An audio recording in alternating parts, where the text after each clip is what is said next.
Напрыканцы другога месяца гэтага лета прайшлі выходныя ўсіх зорак жаночай NBA, якія ў гэтым годзе былі вельмі багатымі на рэкорды. У NBA жа ў ліпені працягнула вельмі актыўна праходзіць міжсезонне. Ну і нарэшце завяршылася эпапея з забраннем легендарным Леброном Джеймсам месца працягнення сваёй гістарычна доўгай кар'еры.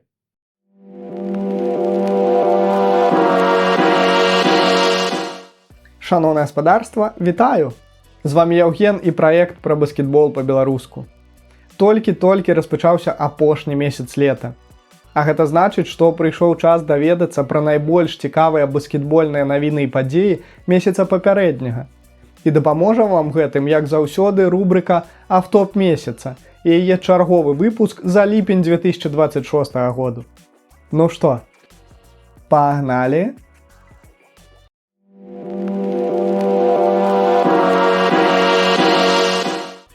Скончыўся чарговы розыгрыш міжсезоннага турніру Нацыянальнай баскетбольнай асацыяцыі летняй лігі. У сёлетнім традыцыйным змаганні навічкоў, запасных і незадрыфтаваных гульцоў лігі перамогу здабылі Golden State Warriors, абыграўшы ў фінале Memphis Grizzlies з лікам 94-90. А MVP гэтага матча быў названы навічок клуба Сан-Францыска, 11-ы нумар драфта NBA 2026 году Яксель Лендеборг. Але адной з самых цікавых падзей сёлетняй летняй лігі зрабіўся матч паміж будучымі фіналістамі з Мемфіса і Атлантай, за першыя 10 хвілін якога гульцы Хоўкс набралі ўсяго 2 ачкі і тым самым устанавілі антырэкорд гэтага спаборніцтва.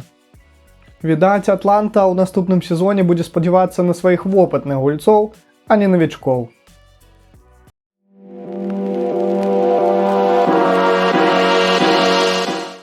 Напрыканцы другога месяца гэтага лета прайшлі выходныя ўсіх зорак жаночай NBA, якія ў гэтым годзе былі вельмі багатымі на рэкорды.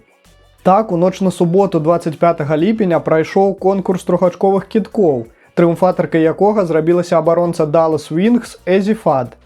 Прычым яна не проста ўзяла верх, а зрабілася першай у гісторыі жаночай NBA першагодкай лігі, якая перамагала ў конкурсе «Вікенда ўсіх зорак».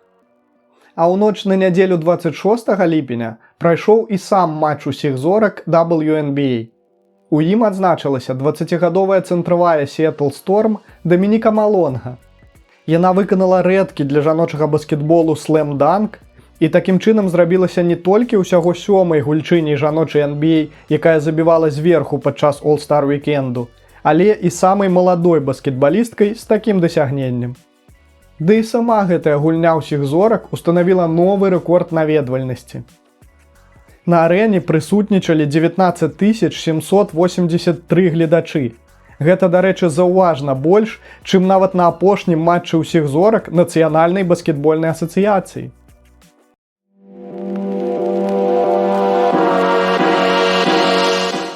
У NBA жа ў ліпені працягнула вельмі актыўна праходзіць міжсезонне. Так, Бостон вельмі нечакана адмяняў аднаго са сваіх найважлівейшых гульцоў, пяціразовага All-Стара і MVP фіналу двухгадовай даўніны Джейлена Брауна ў Філадельфію, атрымаўшы ўзамен толькі звыштраўматычнага і ўжо па сутнасці бескарыснага Пола Джорджа, 2 драфт-пікі першага раўнда і 2 другога.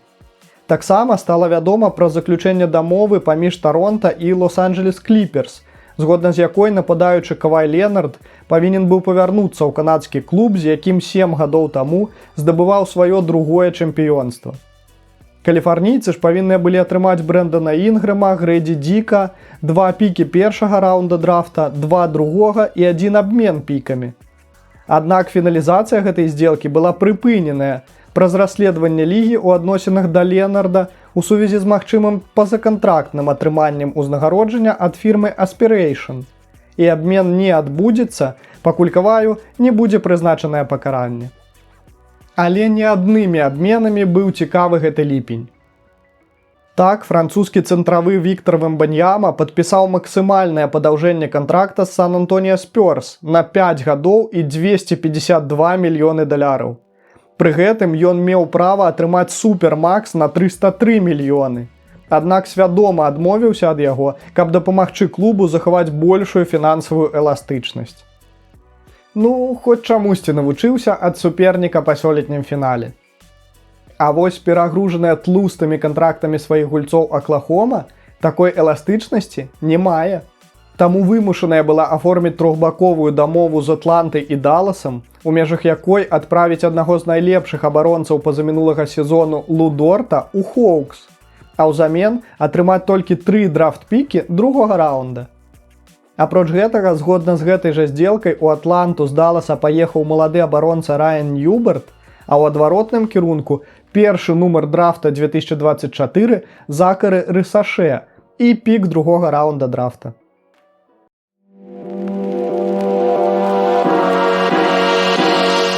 У ноч на 25 ліпеня заля баскетбольнай славы адкрыла выставу, прысвечаную 12-разоваму All-Стару, 4-разоваму чэмпіёну NBA і 2-разоваму MVP лігі, а таксама 2-разоваму чэмпіёну света і алімпійскаму чэмпіёну Стэфану Кары. Такім чынам, абаронца Golden State Warriors зрабіўся першым і адзіным дзейсным гульцом Нацыянальнай баскетбольнай асацыяцыі, які быў уганараваны уласнай выставай у зале баскетбольнай славы яшчэ падчас сваёй кар'еры.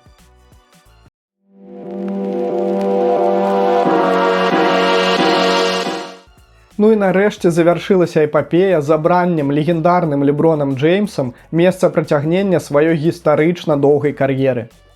Кароль быў без клуба амаль месяц і за гэты час паспеў практычна цалкам спыніць рынок вольных агентаў NBA, фактычна паспрыяць звальненню дырэктара па стратэгіі працы на YouTube Майамі, які дапусціў з'яўленне фэйкавай будучай трансляцыі з пераходам Джеймса ў фларыдскі клуб, а таксама перашкодзіць функцыянерам лігі і асабіста камісіянеру Адаму Сільверу стварыць расклад матчаў на наступны сезон.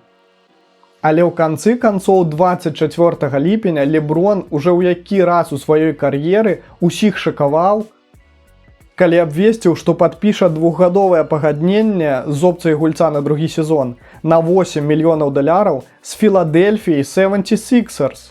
А што вы думаеце пра апошняе рашэнне караля? Пішыце сваё меркаванне ў каментарах.